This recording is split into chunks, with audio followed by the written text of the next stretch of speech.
Car மைலேஜுக்கு tips வேணுமா? So நான் சொல்கிற இதை ஃபாலோ பண்ணுங்கள். லைவ் டெமோ காட்டுறேன். கண்டிப்பாக உங்கள் கார் மைலேஜ் கண்டிப்பாக ஒரு 3லேருந்து 5 அதிகமாகும். ஸோ வாங்க.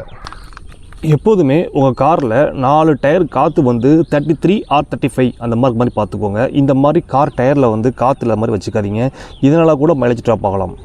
உங்கள் கார் டீசலோ பெட்ரோலோ முடிஞ்சளவு ஒரே பங்க்கில் போடுற மாதிரி பாருங்கள். எக்ஸாம்பிள், ஒரே பங்க் மீன்ஸ் ஹெச்பினா ஹெச்பி, இண்டியன்னா இண்டியன், இல்லை பாரத்னா பாரத். ஸோ மாற்றி போடாதது அவாய்ட் பண்ணுங்கள். முடிஞ்சளவு அவாய்ட் பண்ணுங்கள்.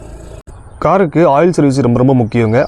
அதனால் கரெக்டான ஆயில் சர்வீஸை வந்து கரெக்டான கிலோமீட்டரில் பண்ணிவிடுங்க. ஸோ இது ஒரு முக்கியம் மைலேஜுக்கான காரணம். இப்போது நான் சொல்ல போகிற லாஸ்ட் பாயிண்ட் ரொம்ப முக்கியமான பாயிண்ட். இதை விட எல்லாம் இந்த பாயிண்ட் ரொம்ப முக்கியமான பாயிண்ட். இதை பார்த்து இந்த பாயிண்ட்டை நீங்கள் ஒன்று ஃபாலோ பண்ணாலே போதும், மைலேஜ் பெட்டர் கிடைக்கும். அது என்னென்னா ஆர்பிஎம்ங்க. உங்கள் காரை வந்து 3000 ஆர்பிஎம் மேலே கொண்டு போகாதீங்க. மேக்ஸிமம் 2500 ஆர்பிஎம்லேயே கியரை சேஞ்ச் பண்ணுறது பெஸ்ட்டாக இருக்கும். அப்போ தான் மைலேஜ் கிடைக்கும். நம்ம என்ன பண்ணுவோம், வண்டி இழுத்து ஓட்டமேனாவும் அது ஆர்பிஎம் 3000 போகும்போது மைலேஜ் அதிகமாக, பெட்ரோல் அதிகமாக உங்களுக்கு குடிக்க ஆரம்பிக்கும். ஸோ அதனால் 2000 to 2500க்குள்ளே உங்கள் கியர் சேஞ்ச் பண்ணுங்கள். ஆட்டோமேட்டிக் வண்டியாக இருந்தால் கூட நீங்கள் 2000 ஆர்பிஎம் மேலே போகும்போது டக்குன்னு வண்டி ஆக்சிலேட்டர் கால் எடுத்தீங்கன்னா கரெக்டாக கியர் சேஞ்ச் ஆகும். ஸோ இதனால் கூட உங்களுக்கு அதிகப்படியான மைலேஜ் கொடுக்க வாய்ப்பு இருக்குது.